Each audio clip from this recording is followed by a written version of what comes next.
Nesse vídeo eu vou te ensinar a ranquear os eventos de falha pela sua importância e, com base nessa importância, aprender a trabalhar cada uma das falhas de maneira que seja mais aproveitável para a gestão da manutenção.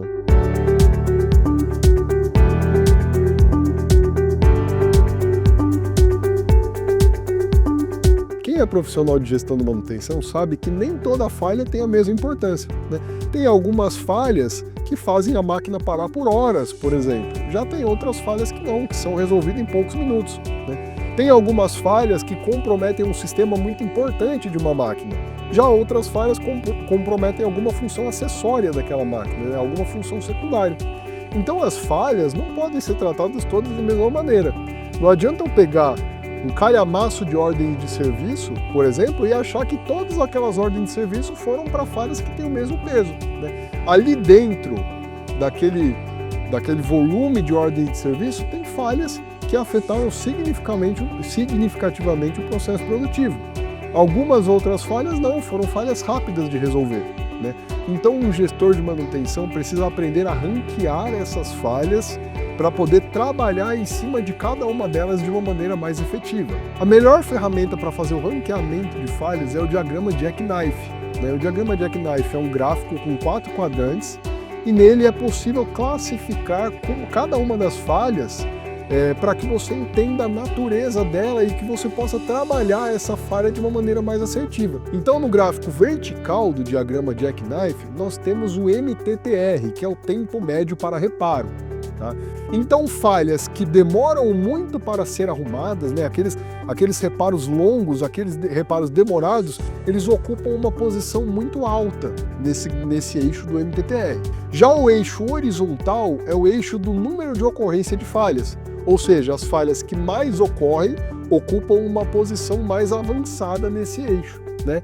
E além desses dois eixos, ainda tem um eixo intermediário que faz uma cruz no meio do gráfico, então ele fica dividido em 4 quadrantes. Então o primeiro quadrante, que é aquele quadrante que está mais próximo do zero, tanto no eixo vertical como no eixo horizontal, é o quadrante das falhas leves.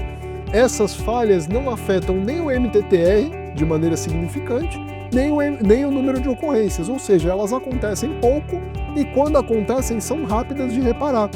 Então são as falhas de menor importância, né? São aquelas falhas que o gestor de manutenção pode até deixar para depois, né? Elas não demoram muito para ser reparadas, acontecem pouco, então elas pouco impactam o funcionamento daquela máquina. Depois, nas que ocupam o quadrante superior, acima das falhas leves, nós temos as falhas agudas, né? Quais são as falhas agudas? Aquelas que ocorrem pouco, mas quando elas ocorrem, elas deixam a máquina parada por muito tempo, elas têm MTTR muito alto. Então as falhas que ocupam este quadrante das falhas agudas, elas não afetam de maneira significante a confiabilidade, porque elas acontecem pouco, mas sempre que elas acontecem, elas demoram muito tempo para ser reparadas, né? Então elas afetam a disponibilidade da máquina, porque apesar de acontecer pouco, quando acontece a máquina fica parada por muitas horas até ser reparada.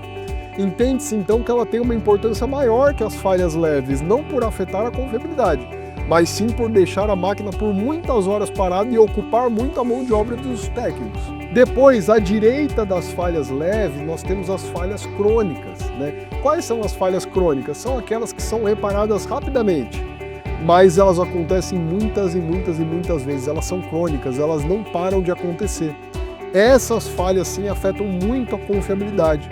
Às vezes elas nem afetam tanto assim a disponibilidade, porque elas são reparadas rapidamente, mas ela impede que a máquina opere por períodos longos sem falhar, né? Então ela atrapalha o processo produtivo, né? Ela se repete, a manutenção não consegue eliminar aquela falha, né?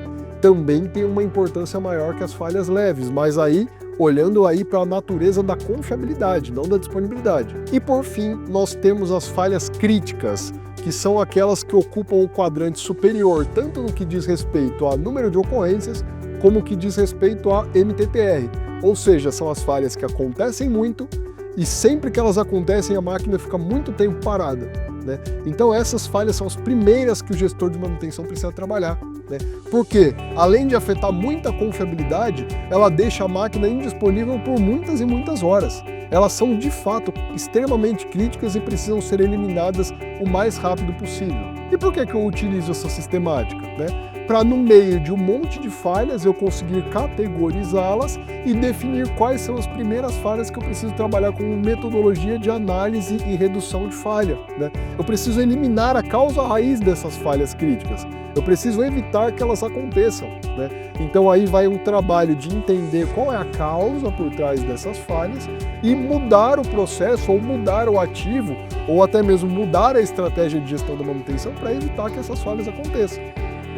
Eu posso ainda focar no tipo de falha que mais me interessa, né? Se o importante para mim é confiabilidade, se a máquina não pode parar, eu foco tanto nas falhas crônicas como nas críticas. Se o importante para mim é disponibilidade, eu foco tanto nas falhas agudas como nas falhas críticas, né? E assim eu consigo categorizar as falhas e em vez de eu ter um monte de ordens de serviço que cada uma tem o mesmo peso, eu atribuo o peso a cada uma dessas ordens e eu sei quais são as que requerem maior atenção e quais eu posso deixar para um segundo momento ou ainda lidar com a ocorrência dessas falhas no dia a dia fazendo manutenção corretiva. Se você quer saber mais sobre esse tipo de tema, a Fractal pode ser um parceiro e ajudar você a gerir a manutenção, a sensorizar os seus sistemas e a entender ainda melhor o comportamento das falhas e das ordens de serviço. Te vejo num próximo vídeo, até a próxima, valeu!